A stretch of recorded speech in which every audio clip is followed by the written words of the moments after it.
today. Today, I would like to invite to the podium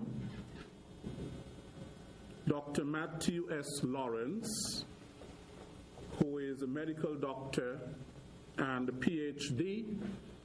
He's Chief Scientific Officer at the St. Kitts Biomedical Research Foundation.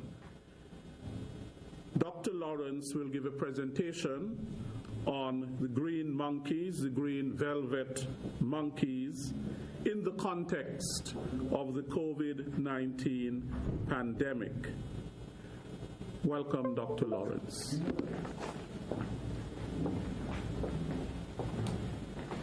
Thank you very much for the opportunity to participate in today's briefing.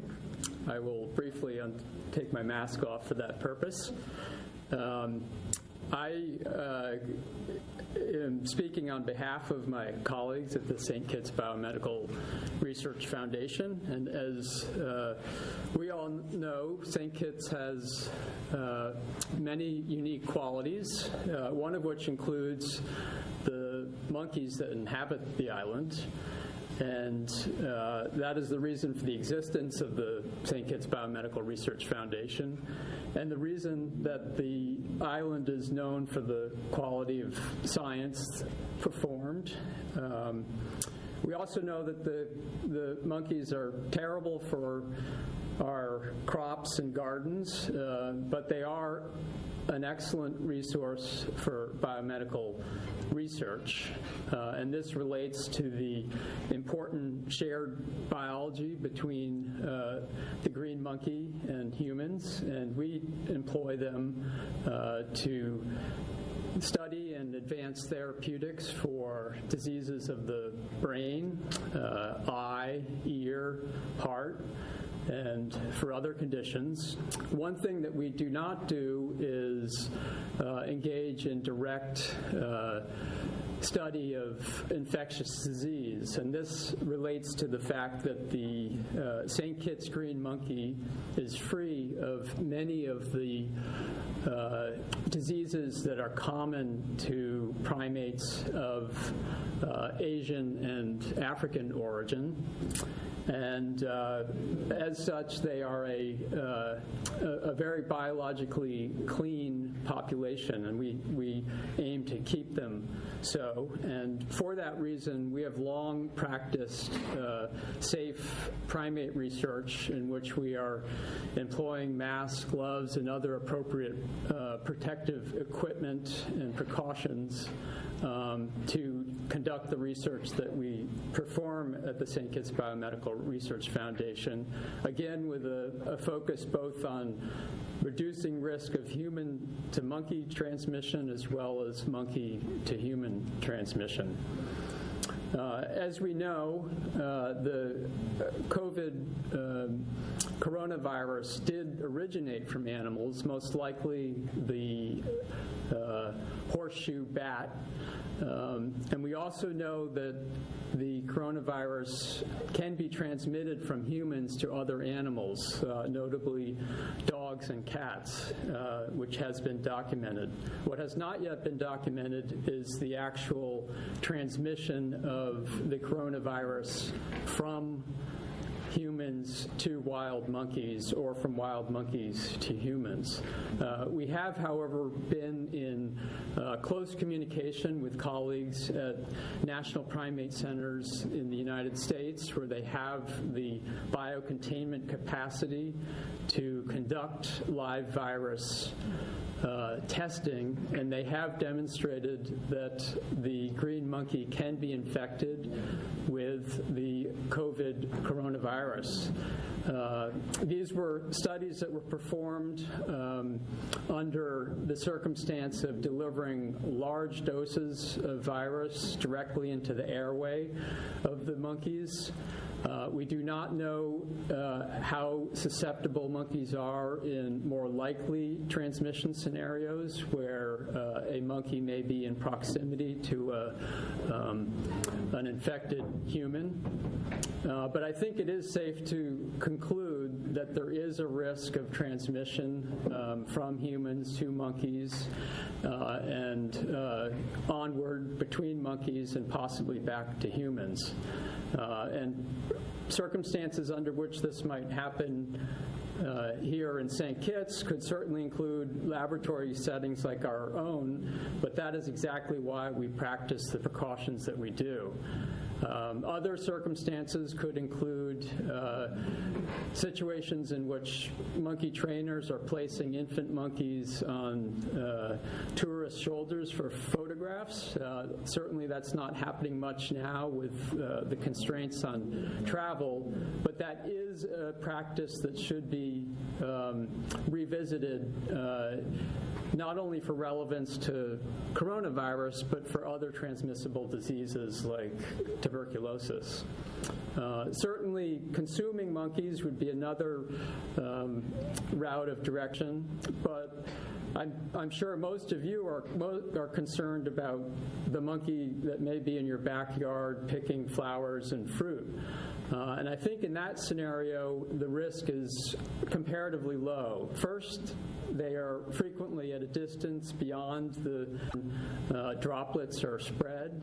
And secondly, many of the surfaces that they may be in contact with will at one point over the course of a day also be in direct exposure to the bright St. Kitts sun, which is very effective at eliminating viruses by the intense ultraviolet light. But as we know, risk is relative, and I think on the scale of risk, the likelihood of being exposed to coronavirus through a contact with a traveler from Miami or New York is quite high, whereas a risk of exposure from a wild monkey is comparatively low. And to keep that risk even lower, we certainly strongly advocate distancing yourself from monkeys. We ourselves at the St. Kitts Biomedical Research Foundation do not conduct any testing of samples from our animals nor from humans because we do not have that capacity. But what we are engaging in is social distancing, wearing masks, wearing gloves, washing hands, and practicing many of the precautions that many of the rest of you are doing throughout the island to great effect, and we strongly encourage that.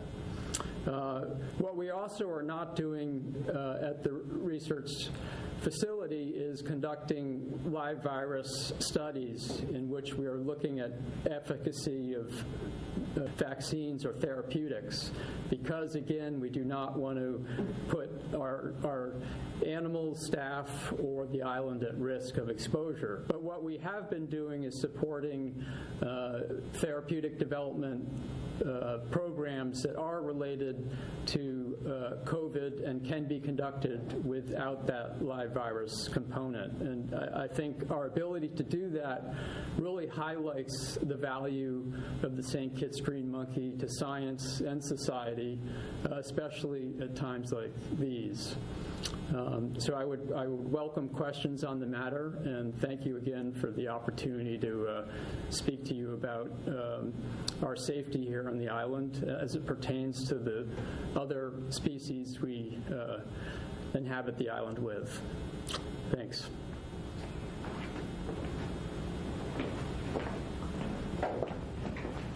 Thank you very much, Dr. Lawrence, for that presentation on monkeys.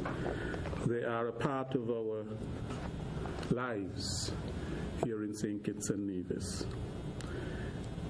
I would now invite Superintendent Cromwell Henry, Divisional Commander for District A, to give us his report. Superintendent.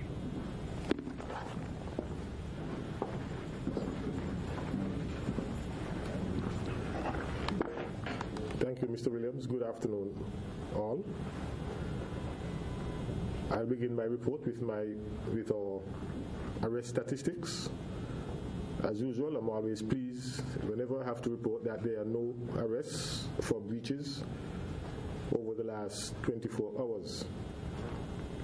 This is a signal that persons are cooperating and complying more, which is the position that we prefer.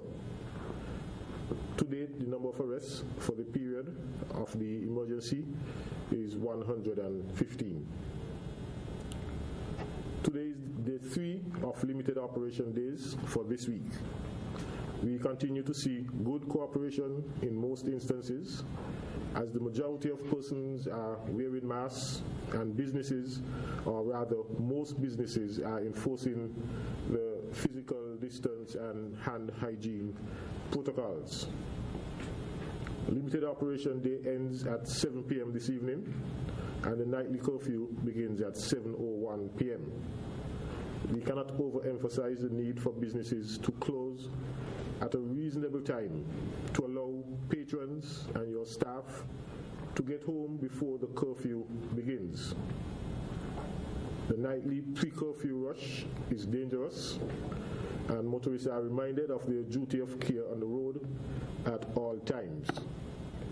Hurrying to get home before curfew is not an excuse for breaking the traffic rules.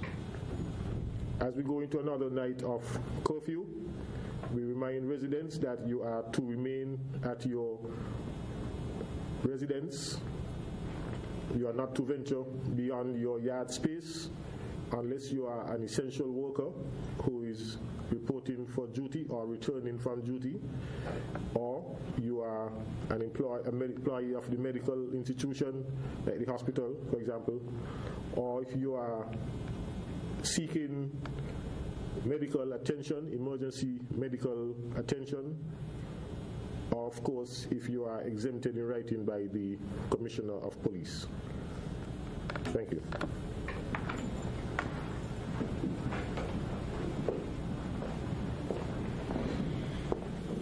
Thank you, Superintendent Henry.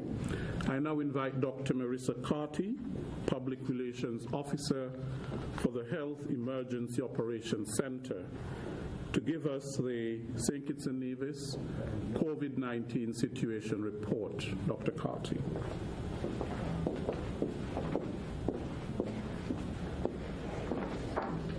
Thank you, Mr. Williams. Pleasant good evening to everyone.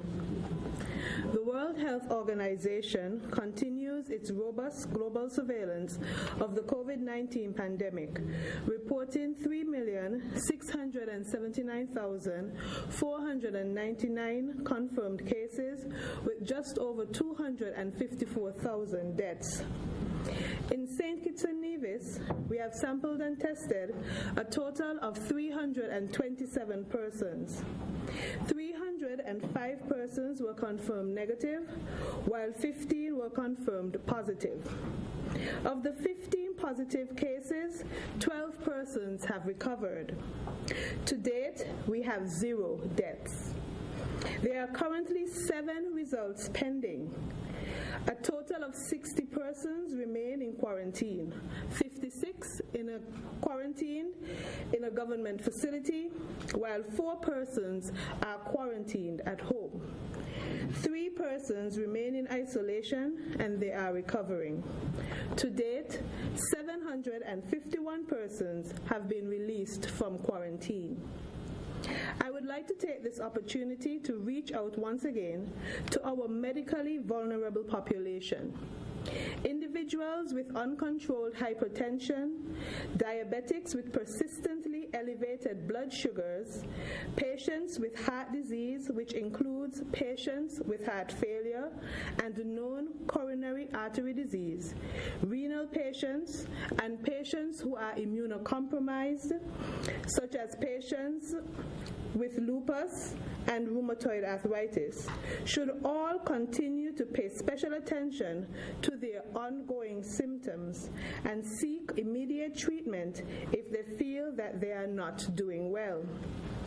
If you are experiencing any of the symptoms of COVID-19, such as fever, sore throat, coughing, runny nose, headache, diarrhea, and weakness, please stay at home and seek medical care.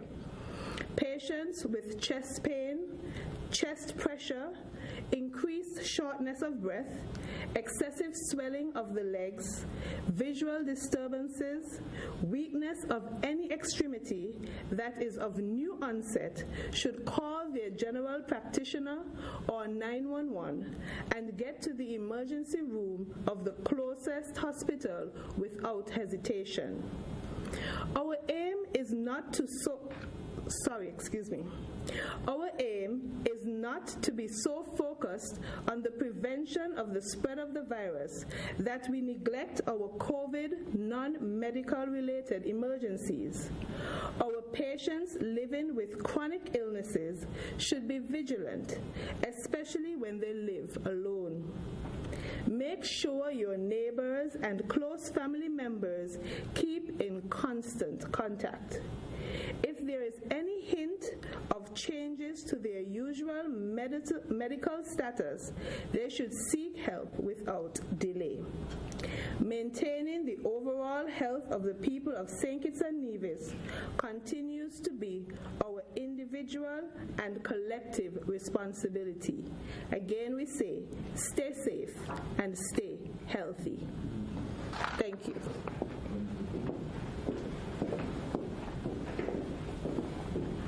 Thank you very much, Dr. Carty, for your report. I now invite Mr. Abdius Samuel, the chair of the COVID-19 National Task Force, to address us. Mr. Samuel.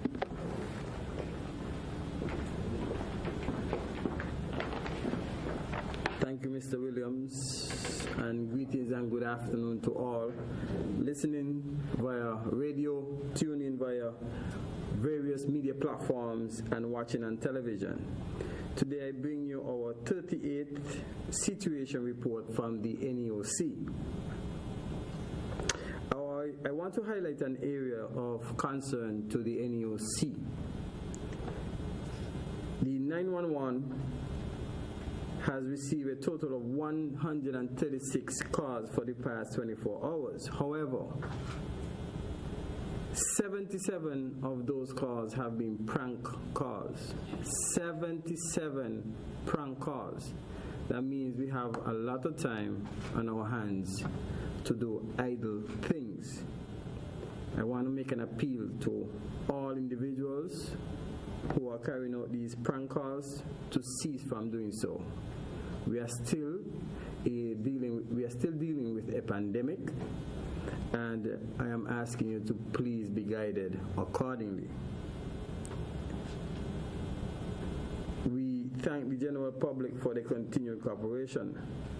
However, I really am passionate, that persons are taking time out not to adhere to some of the regulations, but to carry out such callous acts against individuals who are sacrificing their time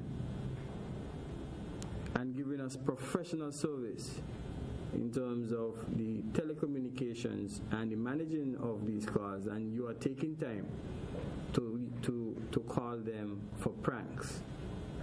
Just imagine that by you taking 1 minute to make a prank call, that 1 minute could have cost someone their life. That's not right, and such acts we must condemn. The Compliance Task Force continued their visits today. A total of 74 businesses were inspected and 8 passenger buses on the West Line. I am informed that the business community are being more compliant. However, we see some challenges still with the bus being compliant. Just today I received several WhatsApp messages from citizens, concerned citizens, showing me inside of the buses and the overloading of buses by bus drivers. And when the bus drivers are confronted, the bus drivers are stating to the passengers that they have money to make. Let's bear this in mind. We are dealing with a pandemic, and it costs more for someone to have to be treated in a hospital than a bus fare. Please be guided. The RSS plane should be in St. Kitts tomorrow. That's tomorrow, Friday, 8th May, to collect samples to take to CARFA in Trinidad tomorrow. We have received several requests for repatriation flight. One such flight is for 7 students from the Ross University who wishes to return to the United States via San Juan. And 2 of the other requests are citizens of the Federation who are desirous of returning to St. Kitts and Nevis via the USVI. Those requests are presently being processed. The task force, the National Task Force today visited the Carib Brewery, the Harrosover, Cajola Cristado, and St. Kitts Brushes. There was a concern that we needed to engage this manufacturing sector, and hence a delegation led by myself and Dr. Laws would have engaged the managers of these plants. To date, we are pleased with some of the results, and we have advised some of these businesses that they are still exerting gaps that are not aligned with the regulations. So therefore, we have asked them to do their best to ensure that they are compliant with the regulations. I want to acknowledge a concerned and appreciative citizen who is a teacher who came to the NEOC and donated a cash sum of $250 to be used to provide meals for the vulnerable. To that citizen and jolly citizen, we say to you thank you and continue being a good patriotic citizen. I also want to highlight the commendations that Sugar City Rock, in particular Mr. Val Thomas, shared with me regarding the professionalism of the compliance task force that visited their radio station. He stated that they were very professional. They provided him with guidance and their team with guidance as to the things they need to do in order to be compliant. And to them, Mr. Thomas and his team at Sugar City Rock wish them a hearty thank you. And we also say thank you to you, Sugar City Rock, for carrying this program every day live on your radio station. I also want to remind the general public that we are closer and closer to the start of the hurricane season. And I want to admonish you to begin to prepare or review your personal plans, family plans, and equally so, your institutional or business hurricane preparedness and response plan. Please don't be left behind.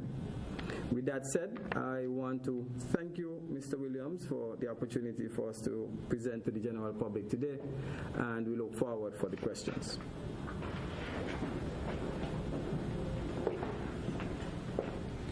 Thank you, Mr. Samuel, for your report. The first question comes from SKN Newsline, and it goes to the Chief Medical Officer. On several occasions, the CMO referred to our success in managing the first wave of COVID-19. What could be the circumstances under which the country could have a second wave? And would it be more problematic than the first? Dr. Laws.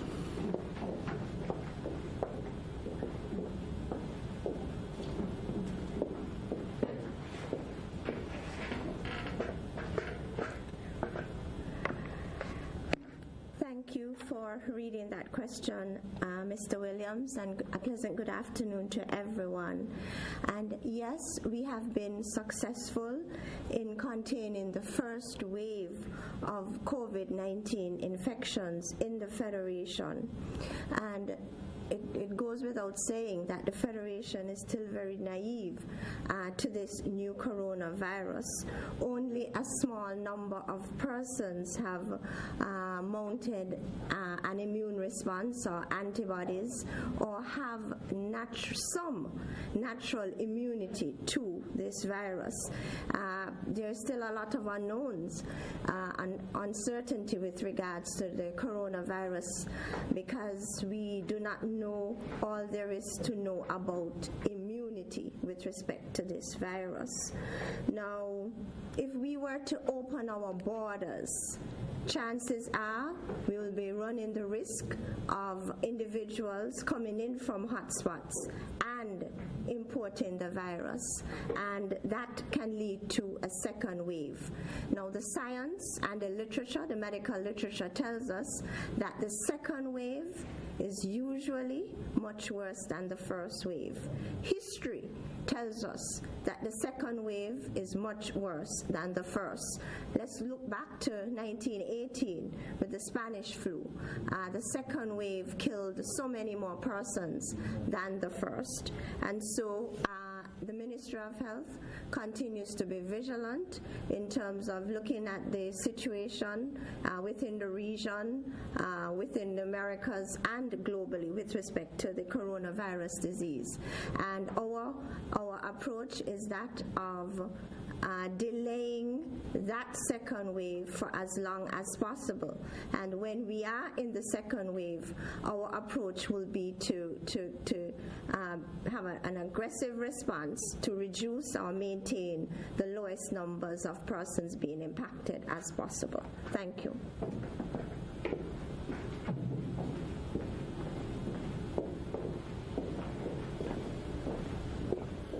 Thank you, Dr. Laws. This question, are prank calls illegal? If so, and if culprits are caught, what are the penalties for the offense under our laws?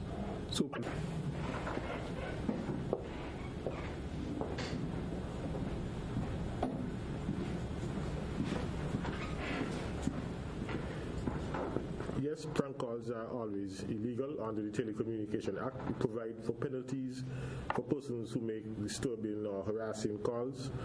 I cannot say what the penalties are at this time. I would have to research it. But yes, prank calls are in fact illegal and is very much discouraged. Thank you.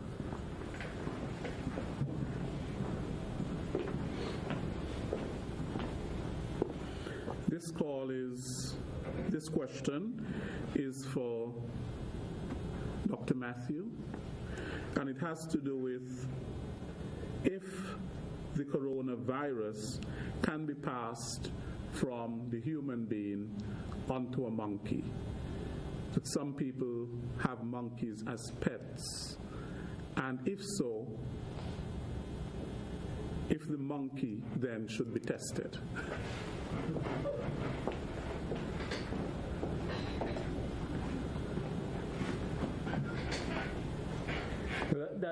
That is an excellent question, and really at the heart of the risk that we are trying to manage here on the island with contact of ourselves with other species, most notably monkeys. And again, as I said earlier, we do know that the green monkey can be infected when the virus is placed directly in their airway and they're breathing it in at a sufficient dose that the virus is able to establish itself in the animal's lungs and intestinal system.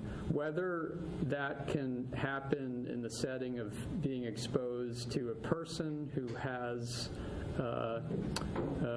COVID-19 is uncertain, although we can infer that it's likely, especially if that individual is doing what is called shedding a lot of virus, meaning that they are exhaling or otherwise delivering virus to either another person or another animal. So I think for those of you who do have monkeys living closely to you, either as pets or otherwise, you really do need to bear that in mind and take all precautions. We, as I said earlier, we do not actually presently have the capacity to test monkeys at our facility. Certainly the same PCR tests that are being employed on human samples here on the island and elsewhere are applicable to animals, but I think we're all mindful of the need to apply resources in a cost-conscious way and should really be prioritizing testing humans first, but I think as testing becomes more available, we can certainly anticipate expanding that to other species, not only monkeys, but also dogs and cats.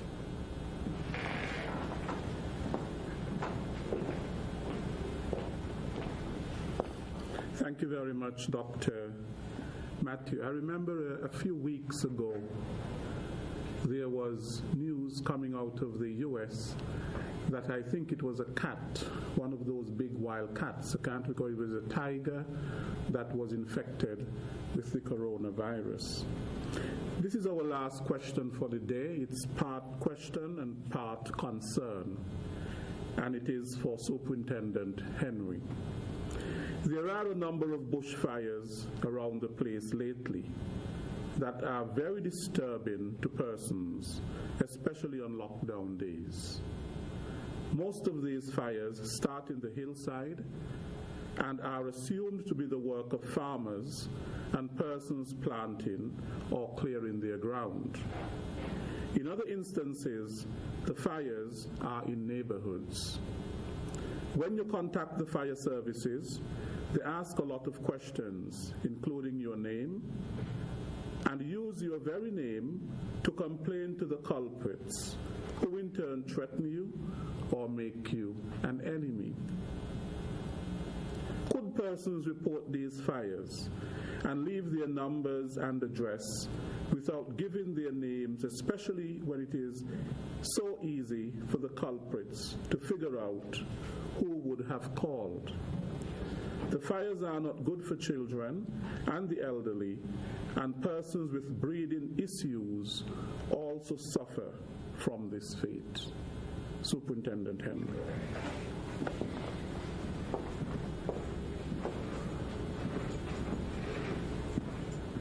Thank you, Mr. Williams. I think very early in the briefings, that came up as one of the problems that we are having especially during the lockdown periods, where persons are indiscriminately lighting fires on their premises, whether to burn bush or garbage, and we get a lot of complaints from neighbors who are disturbed by this smoke.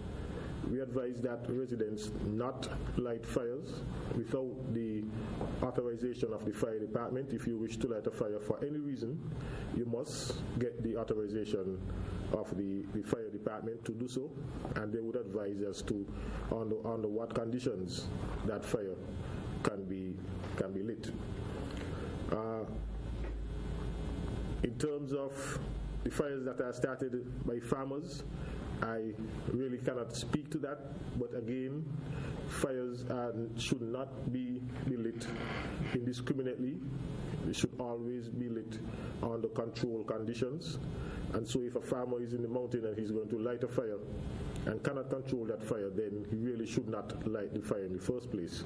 He must have necessary water and other control measures to keep the fire confined to the space that he wants it to burn. If he cannot do so, then he really should not light the fire. In terms of giving your names when you report it, of course, you could always remain anonymous. We would want persons to report fires. And so if you call the fire department or if you call 911 to report a fire, then your name is not really important. All that is important is the location of the fire, where the fire is, and any other attendant matters that you would want to bring to our attention, whether there's a house nearby, there are vehicles nearby. But your name is really not important, and you do not have to give your name or any contact details. Just report what you see, and that should be enough. Thanks.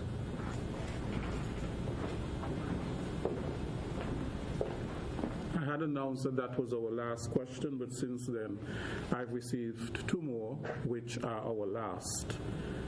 And this next one is also for Superintendent Henry.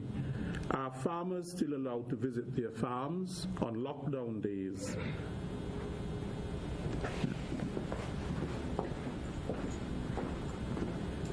Yes, farmers are still allowed to visit their farms on lockdown days. We had indicated that the period 7 a.m. to 9 a.m. was a period allotted for farmers to visit their farm, to check on their farm. But if you need more time, you could request that time, and we will facilitate. For the animal farmers, we give you 7 in the morning and later in the afternoon, because in the morning you let out the animals, and in the afternoon you bring them back to the pen. So we grant a period from 4 p.m. to 6 p.m. in the afternoon for the animal farmers, but for the vegetable farmers, the crop farmers, their period is from 7 a.m. to 9 a.m. If you need other concessions with the time, for whatever reason you may have, you could call the commissioner's office, or you could contact a senior officer, myself, for example, and you would be granted whatever necessary permissions you need once you would have made a case. Thank you. And this is our final question. For the past weeks, we have not had any cases, and persons have been going out to work. So why continue with the lockdown? Is there any intention of reopening schools? If not, why not? Dr. Wilkinson.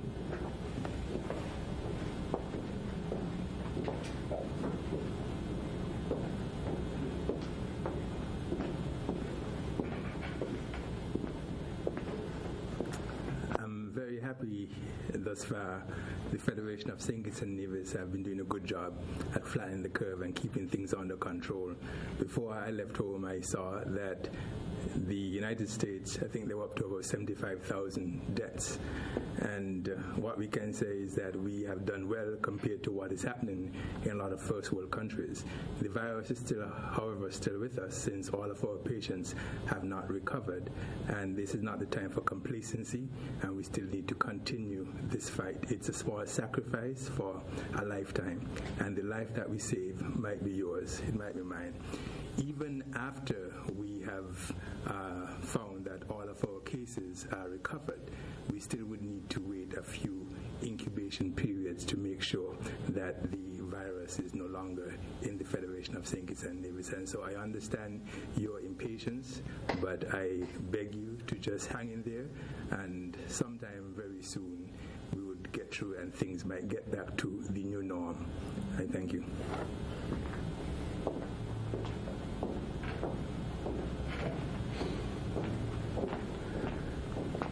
Thank you, Dr. Wilkinson. I know we all can't wait to get back to normal, but it won't be normal, it will be the new normal.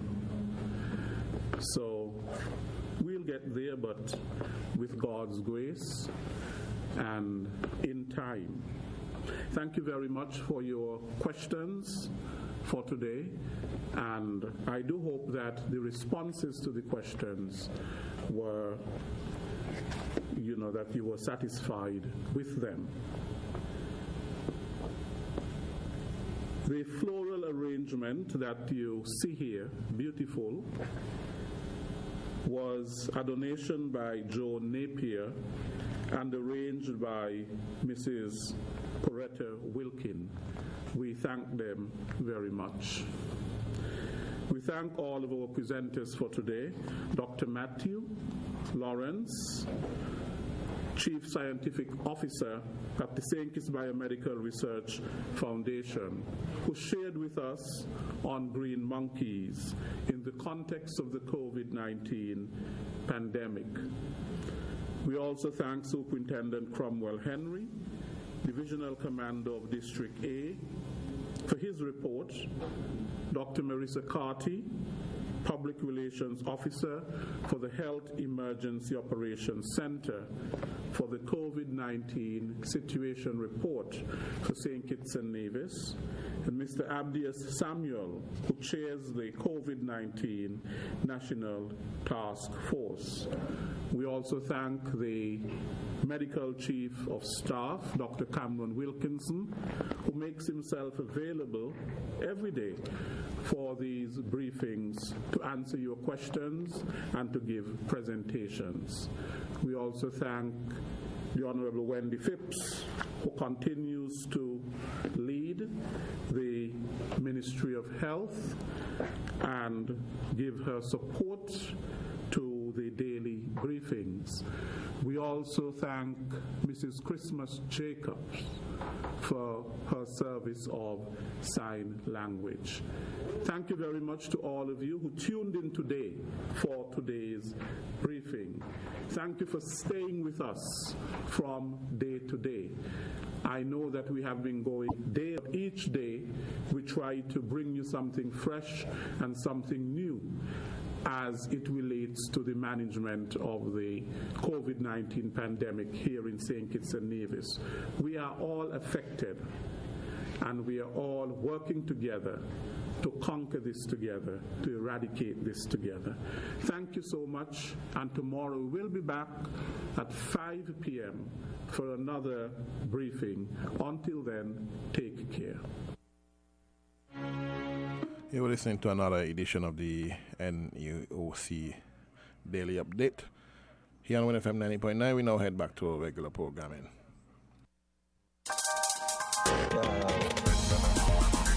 We're different. We're 98.9. 98.9.